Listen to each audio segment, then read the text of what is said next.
That was a lot of prep there to get all that ready, right? Yes, it was. All right, we're still learning. We're still learning how to do this.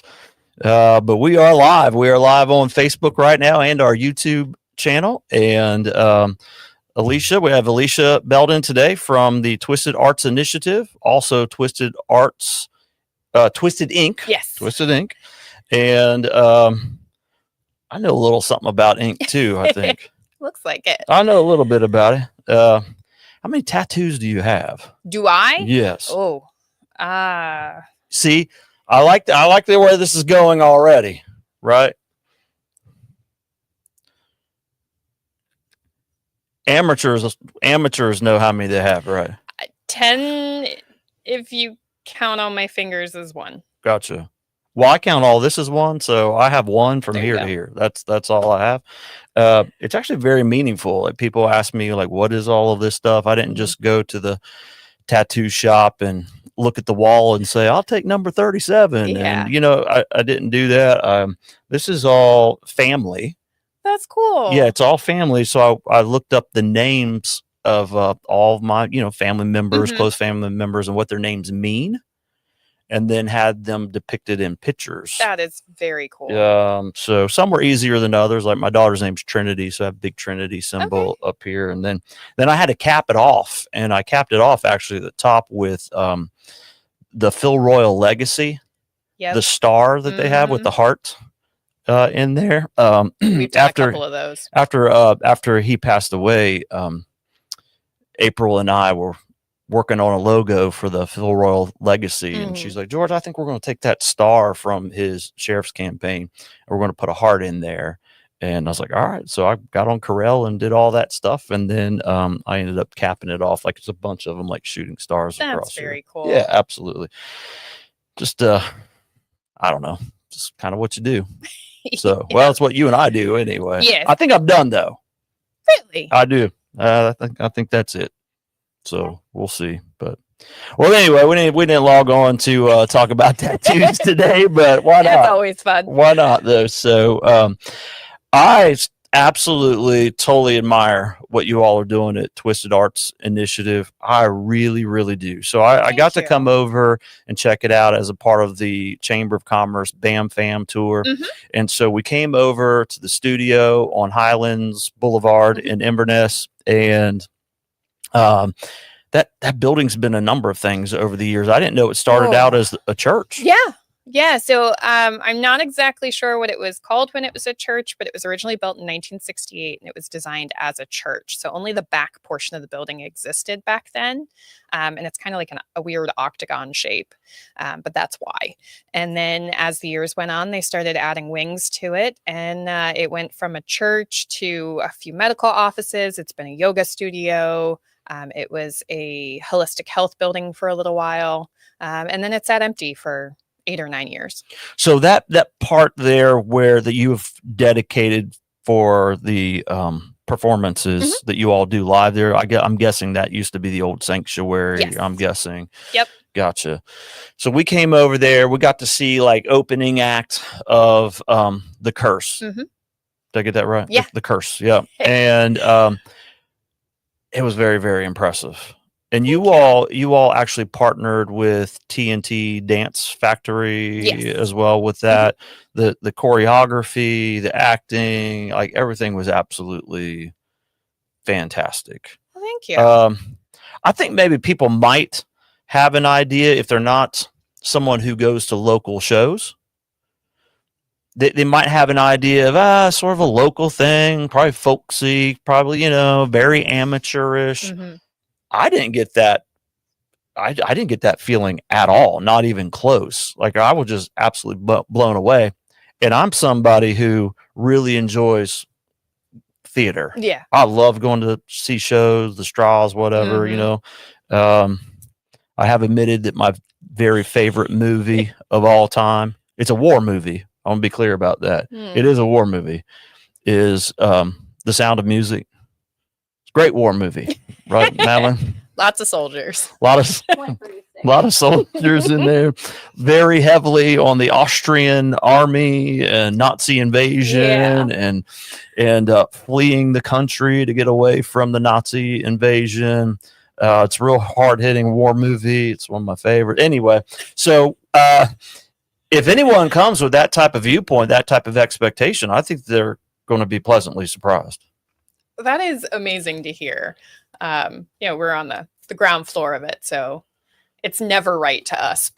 But yes, we definitely strive for a more professional setting, professional run, light, sound, all of our technical aspects. We try to go beyond a traditional community theater.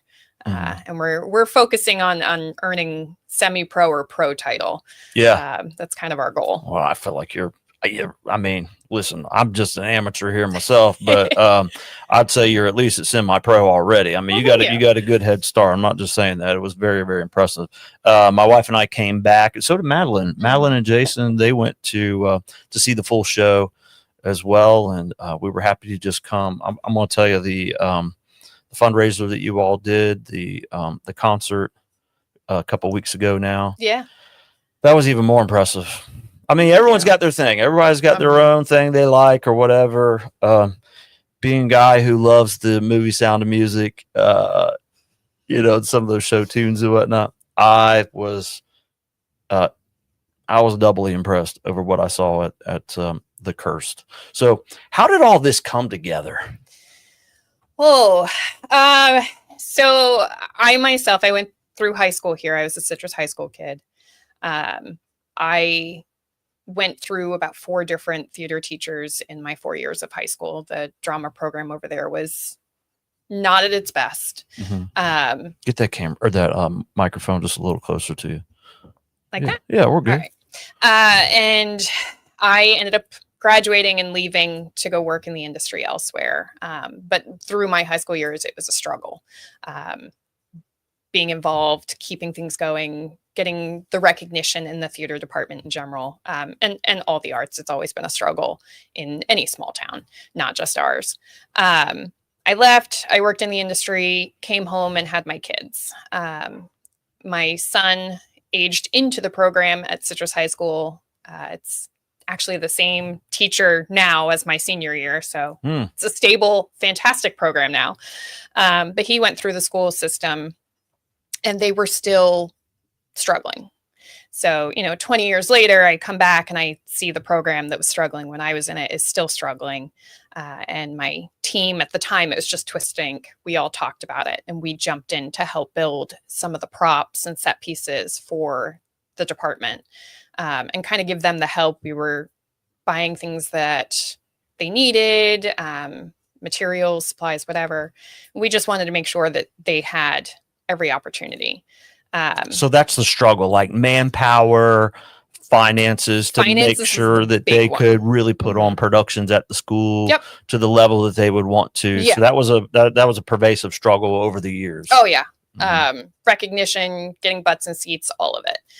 But finance is definitely probably the number one struggle that the arts departments see in the schools. Have you ever seen a school where, with athletics, they have booster clubs and that sort of thing that support athletics? Have you ever seen any type of thing like that for the arts? Not locally. Okay. We have some great parents in the arts department that do their best. But it's definitely not as large of a draw as it is for sports. Now, if you go outside of the community and you go into the larger areas where they have performing arts academies and bigger departments, then you'll see a few here and there that are able to do bigger fundraisers. But the smaller schools and smaller towns, generally, it's just kind of on its own. Gotcha. So you decided you want to jump in there and see how you all could help. Yeah. And in working with the kids, we spent a lot of time with them. We were on stage helping them build stuff and in the school. And we realized through conversations with them that they felt very left out. They said there wasn't a lot for them to do outside of the school department. There was no events, there was no activities, there was no clubs, there was nothing. And that went through the art and theater program. And that was kind of the deciding factor for us to host the very first Walk of Arts, which was our sidewalk chalk and art and music festival. The very first one we held was September 22. and it was held as Twistid Inc. So Twistid Inc. funded the entire program. The city of Inverness did help out. They donated the venue and things like that, some manpower. And we launched the Walk of Arts Festival. It was meant to be a one-year thing. It wasn't, at the time, designed to be anything bigger. And before we had even closed the day, Citrus County Chronicle listed it as the first annual, and all the parents were coming up to us and talking about how great it was and that they can't wait for next year and all this. Did you have a moment where you're like, oh my God, like, yeah, oh, that, like, I feel like the pressure comes on at that point, like to do a like a one-off or what you think is a one-off. I don't know what it was like for you, but I feel like in some way, like we're kindred spirits here in terms of me starting a mentoring program for children as well and getting that rolling. And I know that we had to have some of the same struggles, but after you do that one, you might just be like, well, we did it. But then here comes the pressure. Oh my gosh, we got to do this again now. Yeah, we were very excited, at the end of the day when it was done. And then the next week, the emails just started rolling in, and the photos from the parents of the kids that had won the prize packs, because we gave away big prize packs full of art supplies. And it just really quickly became apparent that this was kind of a hole in the community. We sat on it for a couple weeks. And then in October, we decided that, this is a thing, and we knew that it needed to be done again. But we didn't want to do it as the shop. As much as we love doing it, we felt it was a little odd for a tattoo shop to be hosting a children's festival. It's not quite our client base there. Trailblazer. Yeah, it was weird. And we know that there's some stigmas and things like that with, tattoo shops. So listen, I know this stigma is like going away, but even just sometimes I worry personally about showing up as the CEO of United Way. And I catch myself sometimes thinking, man, I probably ought to have a long sleeve shirt on right now because the way some people might view me, just right offhand. Maybe that's irrational, but a lot of that's going away for sure. It's getting better, but it's definitely still a little odd. And we just decided that was probably not the best route. So we decided to start the initiative with the intention of only doing the Walk of Arts. It was meant to be kind of a part-time on the side deal. I was working, not only running the shop, but I was also a marketing director for an international multi-million-dollar company. So it was a lot. And it was only meant to be the festival. That quickly changed. We started working inside of the high schools a little bit more, doing more work with a few of the schools, not just Citrus. And then the initiative itself grew. And that's when we picked up Cootertober with the city of Inverness. And at that point, I had to step away from my marketing job because it just got too much, too quick. Since then, it has now grown into events, art classes, acting classes, vocal lessons, independent workshops, and then a full-blown summer program for teens. And then we have a separate one for children. So now it's a full-time job. Yeah, it sounds like it's more than full-time. For sure. Full-time, but like maybe 90 hours. These types of things become they just become a part of your life and who you are. I get that. I wouldn't be surprised if you get phone calls constantly, and I want to back up to the recognition that there's a gap for those kids that that are engaged in the arts in the community, right? You mentioned that after school there was not things for them to necessarily engage in. What's the danger of having that type of gap for those students, do you think? There's so many studies out there that show how altering the arts is for children.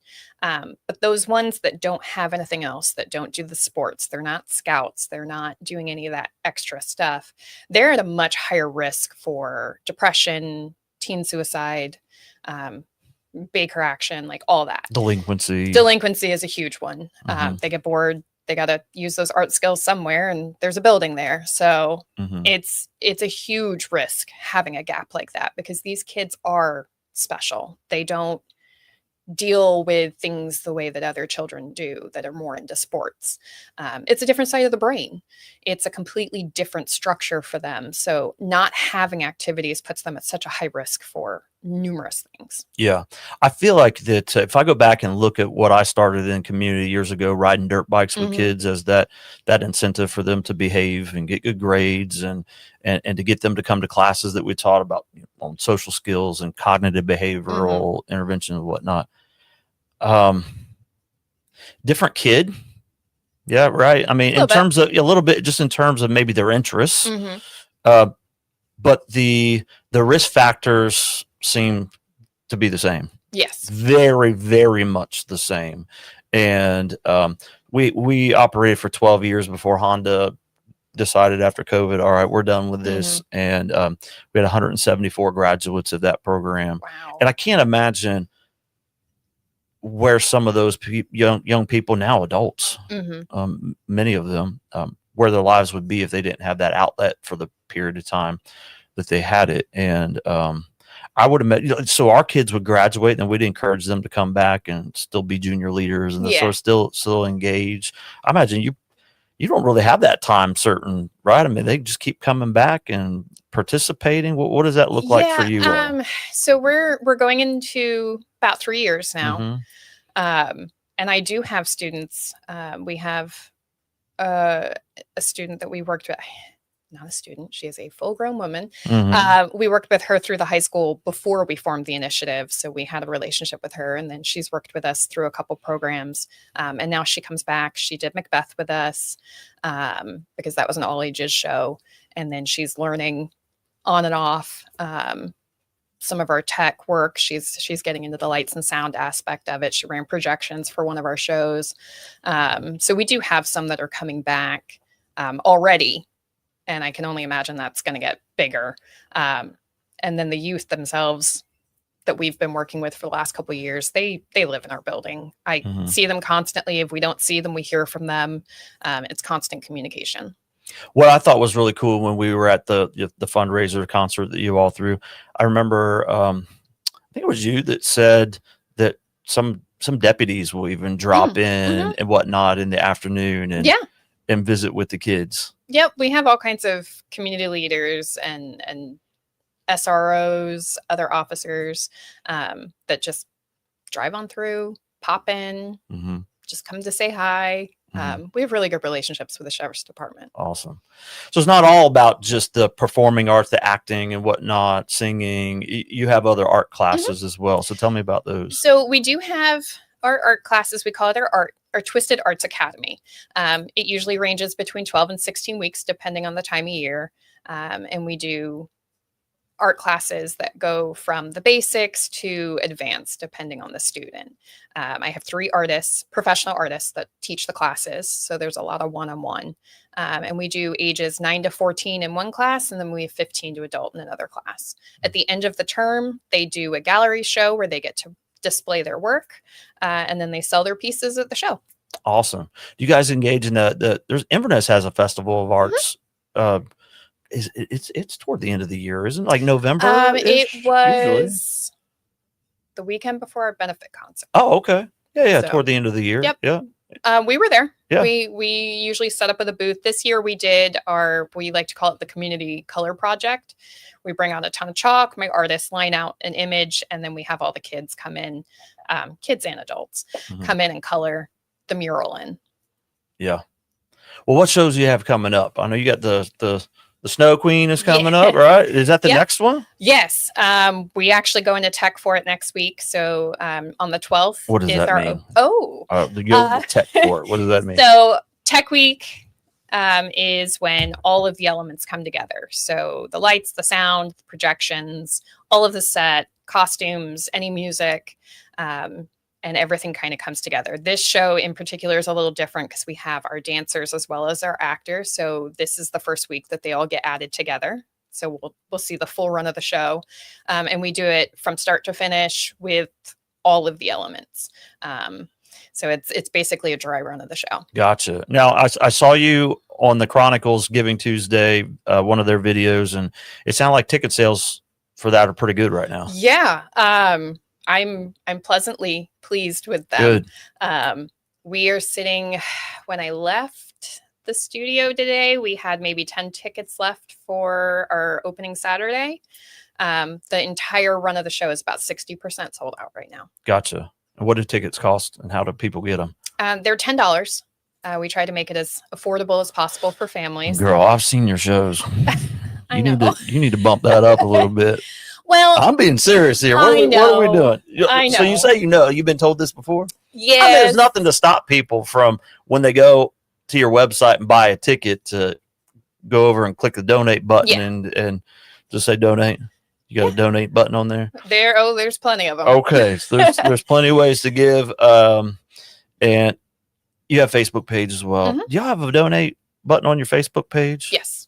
And we're also an approved charity through there. So people can run their own fundraisers through Facebook for us. Gotcha. Okay. So there's nothing to stop somebody when they get that incredible deal of $10 a ticket to a great show to just go on and chip in a little bit more. That's for sure. And I personally would encourage everyone to do that. Yeah, I encourage everyone to do that. We have the scroll right now at the bottom of the screen for people to check out, to go to your website, www.twistidartsinitiative.org, for all of those that are listening to this right now on Spotify and Apple and Google Podcasts. I'll say it again, www.twistidartsinitiative.org. So go there, get tickets, click the donate button as well, and help us out, this effort. But all right, so Snow Queen's coming up, mm-hmm. and I feel like y'all have something else in the works. Is there? We have a painting event this weekend. Okay. That's more for teens and adults, but it is open to all ages. And that is this one. We're taking thrift store paintings and adding holiday elements to them.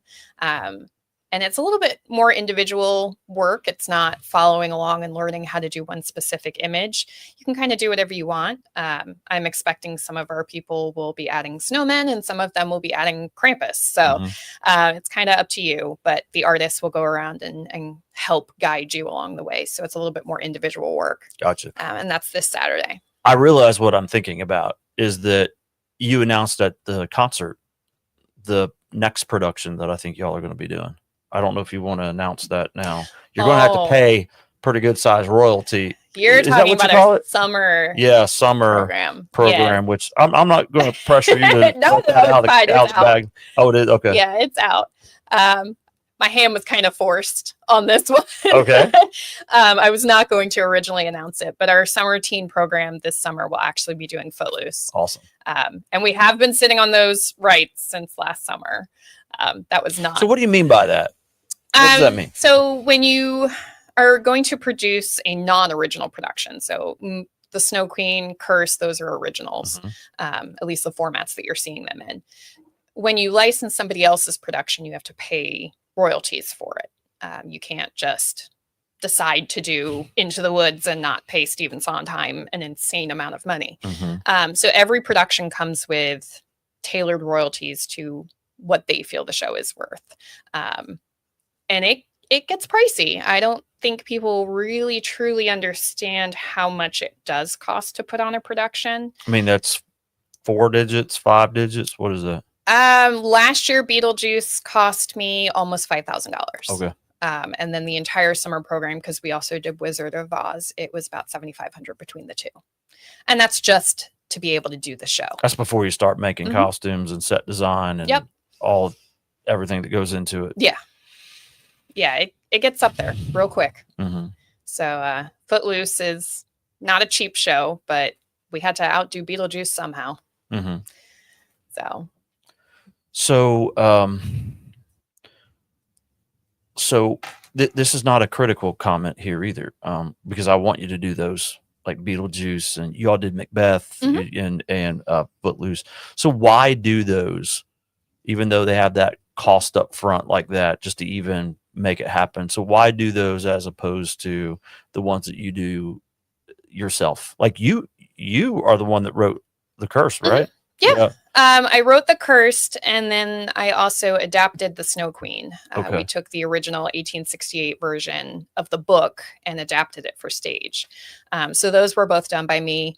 Our January show, we have a show at the end of January and the first weekend of February. That's actually written by a former student / intern that has now come on to work with me full time. So she actually wrote the next one, which Awesome. I'm really excited about because Yeah. I'm all about growth. I Yeah. love seeing the kids succeed. So Yeah. her getting to produce her own show is pretty cool at Mhm. 18 years old. That's something she'll never forget. No, I mean, not.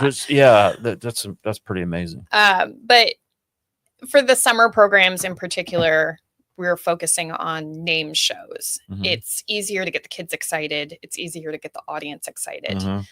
It's a bit of a fight to get people in the seat for shows that they're not familiar with. The Cursed was difficult. We had a hard time filling seats the first weekend until people saw it, started talking about it. And then the next weekend, we did actually end up having a sold out show. So that was Mhm. really cool. But it's just easier to get people in with names than it is with a no name show. Yeah. And that's why I want y'all to do it, because like I'm just assuming, right, that's why that's the benefit. Mhm. And to go back to where we started the conversation, I just want people to come down and experience it, because I just think they're going to be blown away. And if it's going to be Footloose or some other production where you're going to have to pay a little bit up front to get people in there, great.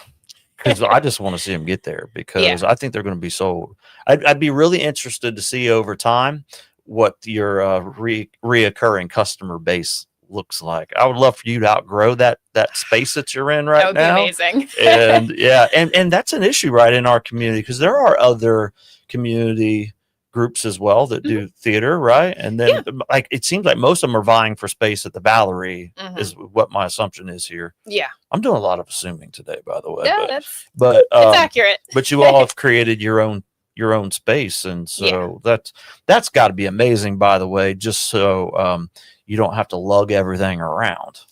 It was a game changer. When we set up for Beetlejuice, for example, because we can only get into the Valerie the week of the show because of how much people are in there. So we go in on Monday morning, and my team was in there for the entire week. My technical director brought all of his own equipment. We were hanging our own lights. We hung our own projectors. We have a 12 by 26 foot projection screen called a scrim that we hang. So we come in and do all this, and then setting the lights and playing with them. There's not much time. Beetlejuice itself was incredible. Like, I feel like my technical director really... Scott Lockhart. You're winning with that guy. Let me tell you. That was my first hire. I was like, I can't do this without Scott. He's been with us from day one. So, but he blew me away with what he managed to do in the Valerie with Beetlejuice. Our lighting, if we had community awards for theater, he would have wiped the floor. And then when we came in and we had our own show and we had time, and Scott had a month to set his lights and work on his sound design and all that, it was night and day. I thought Beetlejuice was incredible, and it was. But seeing what he did in The Cursed, where he had the time to put a light up, decide he didn't like it there, move it, hang lights wherever he wanted, it was incredible to see the difference. And I mean, you saw it. It was visually stunning. That big screen that you have in your studio right now, I'm guessing the projector probably comes from the back. Yeah. We have 3 rear projectors behind it right now. Gotcha. Okay. Here I am, such a novice. During your, I just love the way the concert was produced.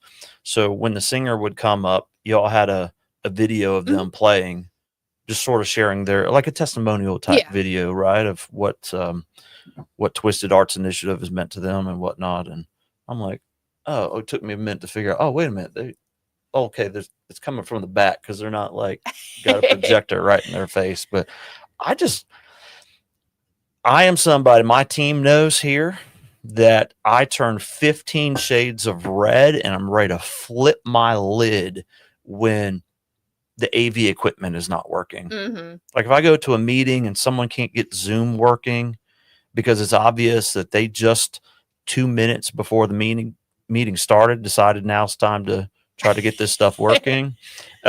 That's not what's happening down there at your studio. Scott's doing an amazing job. Your team, whoever else is helping with that, it is just fantastic. Everything's right on point. And I've known Scott a little while as well. And we have a really good mutual friend, Chris Mulling. And I had no idea that guy could play the guitar and sing like he did. He doesn't just play the guitar. Okay. By trade, prior to coming on with us full time, he was actually a drummer. But he can play keys. He can play pretty much anything. In fact, he wrote the music for The Cursed. Gotcha. And one of the questions I heard John ask you the other day from the Chronicle was, Alicia, where do you find these people? Because you really do have some very talented people. You mentioned that you had 3 professional artists. I heard you say that during our time here today. And you have others. It's like, where do you find these people? And it's like I think they see something good, and it sounds like they just kind of show up on your doorstep. Some, yes, some we've trained. I have a really big network. I've worked in and around the performing arts scene since high school. So finding people in the performing arts industry is pretty easy for me. My husband has been an artist his whole life. He actually trained our other 2 artists, one of which did do art school and then picked up, she's one of our tattoo artists, so she picked up tattooing from my husband. And then the other one is Matthew, who is not only an artist, but he's also one of my main actors. He was the ringmaster of sorts in Cursed. We found him through Citrus High School's drama department. We didn't know he was an artist at the time. We loved him just for his performance value. He was super helpful on the set build side. And then one day his portfolio was laying on the table and my husband started snooping through it. And next thing you know, he's a tattoo apprentice and now he's a full-time artist. He has a huge clientele and he's also one of my main actors. So he gets to work on both sides. That's great. Now, that husband of yours, I'm not sure what I'm more impressed by, his tattoos or that great head of hair he has. Now, look, I know a little something about a great head of hair too. He's a handsome fellow. So, thank you. All right, we guys are doing some great work down there with a group of kids that are really just near and dear to my heart as somebody who spent 25 years before I got here working with children and children that are facing challenges. So I'm just proud of y'all for what y'all are doing. I know it's a sacrifice. I know it very, very well. We enjoy it though. Yes. But and that's the flip side of it is a sacrifice, but I also know payday. You know, payday is like for me, I ran into one of my former filter kids actually at the fire academy one day, going through fire academy. That's cool. Right. And he thanked me. That's payday. And you all get that type of payday all the time. I'm sure you'll continue to get that for years and years ahead. And what a legacy that you all are leaving in our community. So we appreciate y'all doing it. So, all right, the website, and particularly for those that are just listening to the audio, tell them about the website. What is it? It's www.twistidartsinitiative.org. And it's not Twistid, the common spelling of Twistid, right? No, it is the phonetic spelling. So it is with an ID, not an ED at the end. There you go. So www.twistidartsinitiative.org, and folks can donate there. They can buy tickets to your productions. About 60% is sold out so far on the Snow Queen. So time to get those tickets. And when's the first show for that? December 12th. December 12th. So that's coming real soon. Just next Friday. Next Friday. Yeah, just 8 days away. So make sure you get those tickets, and you will be glad you did. I haven't seen this production, but the quality of what I've seen so far, now I'm starting to repeat myself after however long we've been on here doing this so far. but it's worth repeating. Thank you. Yep. So thank you very much. Anything else you'd like to share before we say goodbye to all of our friends out there in the world of Facebook and podcasting? I really appreciate your interest in our programs, your ongoing support, bringing me on the show, everything. It really means a lot to my entire team to have some of our community leaders supporting us the way that you guys do. So thank you. Yeah, I appreciate it. And you know what? We got to get Scott down here, because the last thing that we need to conquer in this room, I think, is this terrible lighting. So yeah, he can help you with that. Yeah, he can help us with that. So we'll get him down here and help us out with that at some point. So. Absolutely. All right, Alicia Belden, thank you very much. Appreciate you and what you do. And thanks for coming on. We'll have you again. Awesome. Thank you so much. All right. Awesome.